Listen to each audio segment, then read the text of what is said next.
Agar to'xtovsiz shunaqangi qo'rqinchli multiklar yoki videolar chiqishini xohlasangiz, videoga like bosing va kanalga obuna bo'ling.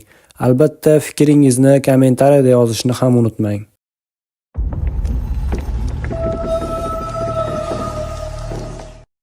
Bu video ushbu kanaldan olinib, tarjima qilinib sizlarga havola etildi. Xato kamchiliklari uchun uzr so'raymiz.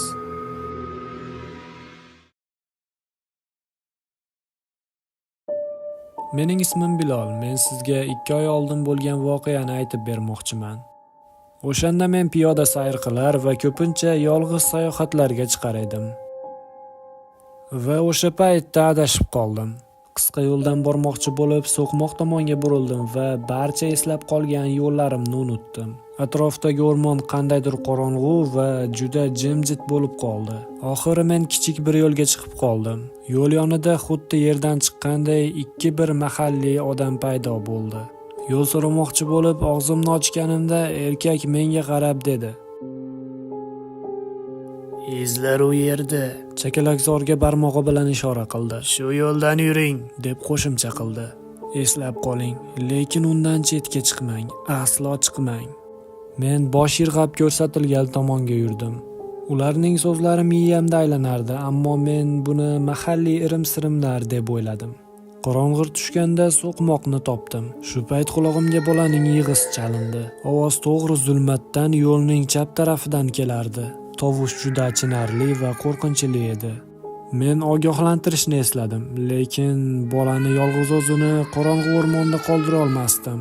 Men "Hey" deb baqirdim. Yig'i esa javoban kuchaydi. Fonarni chakalakzorga tutdim, lekin hech narsa ko'rmadim. Chuqur nafas olib yo'ldan chiqib ketdim. Butalar orasidan o'tib tovush tomon yurdim. Yig'i meni tobora uzoqroqqa boshlab, so'ngra to'xtatdi. Juda jim bo'lib qoldi. To'xtab atrofga fonar yoqdim va yig'layotgan kimsani ko'rdim. Yerda yalangoyoq turardi. Bolakay, lekin uning yuzida nimadir bor edi. Paypaslagichlarmi? Ular uning boshini o'rab, undan uzoqlashayotgandi. Keyin bolakayning boshiga kirib borayotgan paypaslagichlarning egasini ko'rdim. Bu men ko'rgan eng dahshatli maxluq edi. Avvaliga shunday tuyuldi. Bola jilmaydi va men tushundim. Qurbon bolakay emas, men edim.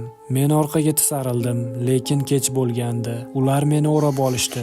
Uzun barmoqlari cho'zildi va men qotib qoldim. Bilasizmi, bolani qutqarish uchun yo'ldan chiqib ketganimga achinmayman. Endi axir hammamiz katta bir oilamiz.